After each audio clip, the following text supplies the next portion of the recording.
Hello বন্ধুরা, ত্রিকোণমিতিক অনুপাতের ষষ্ঠ ক্লাসে তোমাদের সকলকে স্বাগত। ছোট ছোট ক্লাসের সমন্বয়ে আমরা একটা অধ্যায় শেষ করার পরিকল্পনা নিয়েছিলাম। তো চলো আজকে প্রথম অঙ্কটা কী আছে আমরা দেখে নেব। বলেছে পি কিউ আর ত্রিভুজের কিউ একটি সমকোণ, পি আর সমান সমান √5 এবং পি কিউ মাইনাস আর কিউ সমান সমান 1 হলে কস পি মাইনাস কস আর সমান কত হবে। তো বন্ধুরা, এই ক্ষেত্রে আমাকে একটা ত্রিভুজ এঁকে নিলে আমাদের সুবিধা হবে। কি ত্রিভুজ বলেছে? কিউ সমকোণ। তার মানে কি? এটা নিশ্চয়ই একটা সমকোণী ত্রিভুজ। আর সমকোণী ত্রিভুজ কাকে বলে? যে ত্রিভুজের একটি কোণ সমকোণ। তাহলে এখানে এই যে পি কিউ আর, এই ত্রিভুজের বলেছিল কিউ কোণটা কি? এই যে এই কোণটা সমকোণ। এবং এই যে পি আর, এই পি আর এর মানটা কত দেওয়া? √5 দেওয়া। এই যে পি আর এর মানটা √5 দেওয়া। আচ্ছা, এখানে এ আর এখানে 1 + এ লিখলাম কেন? সেটা অঙ্কটা এগোনোর পরে আমরা বুঝতে পারবো। খানিকটা এগোনোর পর তারপর আমরা বুঝতে পারবো।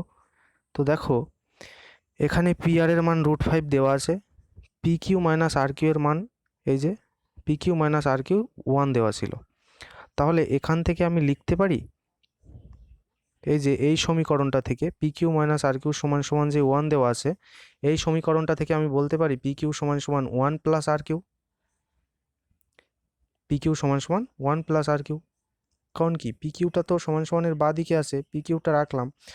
এই সমান সমানের ডান দিকে যখন মাইনাস আর কিউটা যাবে তখন কি হয়ে গেল? প্লাস আর কিউ হয়ে গেল। এইবার এই আর কিউ সমান সমান কি ধরে নিলাম? এ ধরে নিলাম। তাহলে এই পি কিউ সমান সমান কী হবে? 1 + এ হবে নিশ্চয়ই। আর কিউ সমান সমান ধরে নিয়েছি এ। তাহলে এই যে পি কিউ, এই পি কিউ সমান সমান কি? 1 + আর কিউ। তো তাহলে এই আর কিউ এর বদলে কি লিখবো? এ লিখবো। তাহলে পি কিউ এর মান কত? 1 + এ।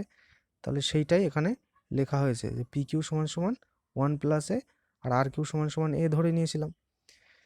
এবার আমার মান নির্ণয় করতে বলেছে কস পি মাইনাস কস আর।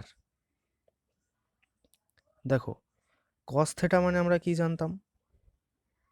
ভূমি বাই অতিভুজ। কস থেটা মানে আমরা কি জানি? ভূমি বাই অতিভুজ। তাহলে এইখানে ত্রিভুজটা আমাকে দেখতে হবে। এই যে কস পি, এই কোণটার মান বলেছে। তাহলে এখানে এই কস পিতে ভূমি কোণটা নিশ্চয়ই 1 + এটা ভূমি। দেখো, কোনো কোণ উৎপন্ন বা কোনো কোণ উৎপন্ন হতে গেলে অবশ্যই তার ভূমি থাকতে হবে। ভূমি ছাড়া কিন্তু কোণ হবে না। তাহলে এখানে কিন্তু পি কিউটা ভূমি, আর এই পি আরটা কি? অতিভুজ। এর পি আর কেন লম্ব নয়? কারণ লম্ব কি? ভূমির সাথে সবসময় 90 ডিগ্রি কোণ করে থাকে। সেটাকেই আমরা কি বলবো? লম্ব বলবো। তাহলে এখানে আর কিউটা লম্ব, পি কিউটা ভূমি এবং পি আরটা কি? অতিভুজ। তাহলে কস থেটা মানে আমরা কি জানি? ভূমি বাই, এই যে কস পি মানে কি? তাহলে ভূমি বাই অতিভুজ। তাহলে এখানে ভূমি কোনটা? P Q. অতিভুজ কোনটা? P R. তাহলে P Q by P R. একই রকমভাবে এবার বলেছে কস আর, এই যে এই কোনটা কস আর। তাহলে কস আর মানে কি? কস থেটা মানে কি? ভূমি বাই অতিভুজ। এখানে ভূমি কোনটা? আর কিউ। তাহলে আর কিউ বাই এই যে পি আর। হলো? তাহলে এবার আমি যে মানগুলো আমি পেয়েছিলাম সেই মানগুলো শুধু বসিয়ে দেবো। এই যে পি কিউ এর মান কত? 1 + এ। তাহলে এই পি কিউ এর বদলে কি লিখবো? 1 + এ। তোমার পি আর এর মান কত? এটা আমার দেওয়াই ছিল, এই যে পি আর এর মানটা দেওয়া ছিল, প্রশ্নেই দেওয়া ছিল √5। আর কিউ এর মান আমরা ধরে নিয়েছিলাম কত? এ। তাহলে আর কিউ এর বদলে এ, আর নিচে পি আর এর মান √5। তাহলে এই √5 দিয়ে কী করবো? লসাগু করে দেবো।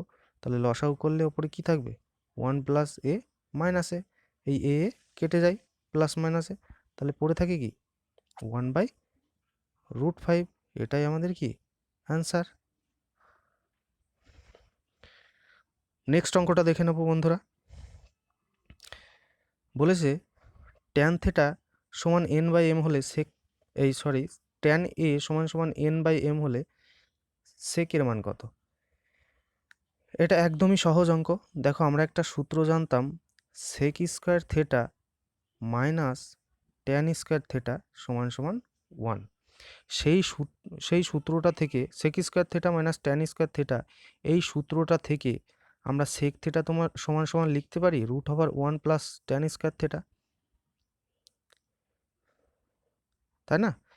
√1 plus tan square theta sec এর সমান। তাহলে এখানে আমার এই যে ট্যান এর মান দেওয়া ছিল, তাহলে এই ট্যান এর বদলে কি লিখবো? এন বাই এম দেওয়া ছিল আমার। এন বাই এম এর মাথায় আবার কি হবে? স্কোয়ার হবে, কারণ কি এখানে স্কোয়ার আছে, তাই এখানেও স্কোয়ার বসাবো। তাহলে এন এর স্কোয়ার কত? N square. আর এম এর স্কোয়ার কত? M square. পুরোটা টোটালটার হোল স্কোয়ার ছিল। হোল স্কোয়ার মানে কি? টোটালটা স্কোয়ার। ঠিক আছে, তাহলে N square by M square. এই এম স্কোয়ার দিয়ে যদি লসাও করি, এই যে একটা লাইন আমি তোমার স্টেপ জাম্প করেছি, এম স্কোয়ার দিয়ে যদি লসাও করতাম, তাহলে ওপরে কি হতো? লবে m square plus n square. এর পরের লাইনটা কি হতো? এই যে এটা হতো না, কারণ কি এম এর স্কোয়ার ছিল, √এর মধ্যে ছিল, যখন রুটের বাইরে আসলো তখন কি হয়ে গেল? শুধু এম হয়ে গেল। তো বন্ধুরা, আশা করি অঙ্কটা তোমরা সবাই বুঝতে পেরেছো। নেক্সট অঙ্কের দিকে এগিয়ে যাবো। এটা খুবই সহজ অঙ্ক, সিম্পল অঙ্ক। পরের অঙ্কটা দেখে নেব। এই অঙ্কটা মোটামুটি ইম্পর্টেন্ট। বলেছে ট্যান থেটা সমান 1 হলে এই একটা রাশিমালা দেওয়া আছে, এই রাশিমালাটার মান নির্ণয় করতে বলেছে। 8 sine theta plus 5 cos theta, 8 sine theta plus 5 cos theta by sine cube theta minus 2 cos cube theta plus 7 cos theta, এটার মান আমাকে বের করতে বলেছে। দেখো এখানে যেটার মান বের করতে বলেছে, সেই লব আর হরের প্রত্যেকটি রাশিকে আমরা কি করব? কস কিউব দিয়ে ভাগ করে দেবো। সবগুলোকে কস কিউব দিয়ে ভাগ করে দেবো। তাহলে এই 8 সাইন থেটাকে কি করলাম? কস কিউব দিয়ে ভাগ হলো। 5 কস থেটাকে কি করব? কস কিউব দিয়ে ভাগ বাই সাইন কিউব থেটাকে কি করব? কস কিউব দিয়ে ভাগ। এই যে 2 কস কিউব থেটাকে কি করব? কস কিউব দিয়ে ভাগ। 7 কস থেটাকে কস কিউব দিয়ে ভাগ। এইবার নেক্সট লাইনটা দেখে নেব। নেক্সট লাইনটায় আমরা কি করেছি? এই যে 8 sine theta by cos cube theta, এই কস কিউব থেটাকে আমরা ভেঙেছি। দেখো 8 sine theta by cos theta লিখেছি, গুণ 1 বাই কস স্কোয়ার থেটা লিখতে পারি। এই যে কস থেটা আর কস স্কোয়ার থেটা, এই দুটো গুণ করলে তো কস কিউব থেটাই হয়, কারণ কি এই দুটো কি গুণ সম্পর্কে আছে, আর যখন গুণ সম্পর্কে থাকে তখন পাওয়ারে পাওয়ারে কি হয়? যোগ হয়। এখানকার কসের তোমার প্রথমটার কসের পাওয়ার কিছু নেই, মানে কি 1 আছে, তাহলে 1 আর 2 যোগ করলে কি 3 হয়ে যায়। এই যে 3 হয়ে যায়, হলো। আর 8 সাইন থেটা, ওকে 8 সাইন থেটা। এইভাবে আমরা সবগুলোকে ভেঙে নেব, ঠিক আছে। 5 কস থেটা, এই যে 5 cos theta, 5 cos theta by cos theta লিখলাম, into 1 by cos square theta, same এইটার মতো হলো। এবার sine cube theta by cos cube theta, এটা যা ছিল তাই লিখব। একই রকমভাবে এইটা যা ছিল তাই লিখব। এইটাকে আবার ভেঙে নিয়েছি, 7 cos theta by cos theta into 1 by cos square theta. এই যে প্রথমটা যেমন হলো, এই হরে হরে যদি গুণ হয় কস থেটা আর কস স্কোয়ার থেটা, তাহলে তো কস কিউব থেটাই হয়। আর 7 কস থেটা আর 1 গুণ করলে 7 কস থেটাই হয়, হলো। এবার আমরা কি জানি? এই sine theta by cos theta সমান কি? Tan theta. তাহলে এটার বদলে লিখতে পারি tan theta. 1 by cos square theta মানে লিখতে পারি সেক স্কোয়ার থেটা, কারণ কি কসের উল্টো সেক।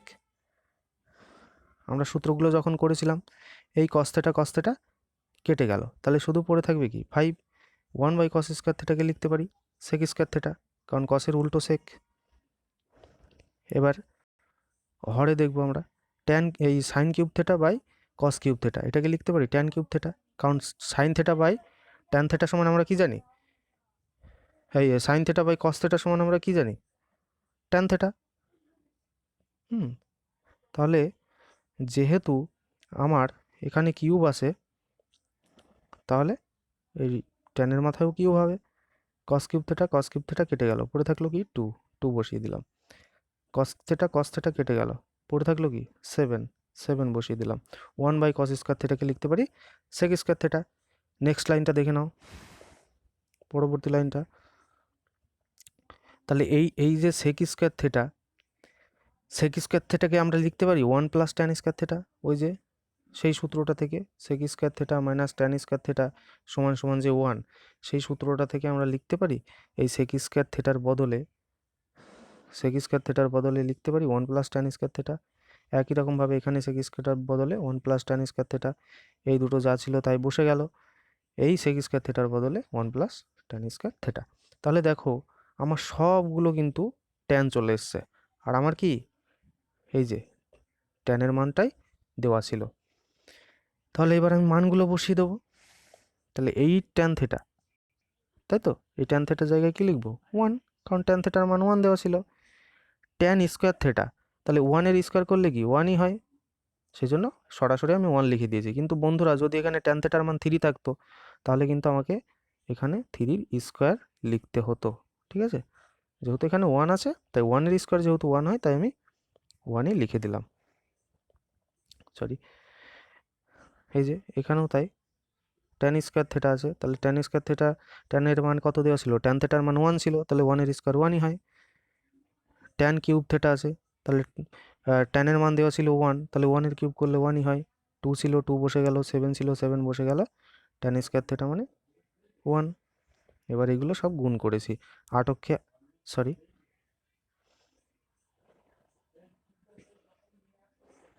এই যে 8 অক্ষে 8, 1 আর 1 যোগ করলে 2, 5 ছিল 5 বসালাম, 1 আর 1 যোগ করলে 2, নিচে 1 - 2 লিখলাম, 7 গুণ 1 + 1 2 বা 2, তাহলে 8 দুগুণে 16, 5 দুগুণে 10, 16 + 10, 1 - 2 লিখলাম, 7 দুগুণে 14, তাহলে 16 আর 10 যোগ করলে কত, লবে 26, আর এটা তোমার যোগ বিয়োগ করলে নিচে কত হবে 13, +1 - 2, তাহলে কি হয় -1 + 14, তাহলে 14 থেকে 1 বিয়োগ করলে কত হয় 13 হয়, তাহলে 13 দিয়ে কাটলে কত হবে 2, তাহলে অ্যান্সারটা কত 2। তো বন্ধুরা আজকের ক্লাসটা এই পর্যন্তই। পরবর্তী আর একটা ক্লাস আমরা ত্রিকোণমিতিক অনুপাতের আর একটা ক্লাস করব, তারপরে আমরা পরবর্তী অধ্যায়ের দিকে এগিয়ে যাব। তো বন্ধুরা আজকের ক্লাসটা এই পর্যন্তই, ধন্যবাদ।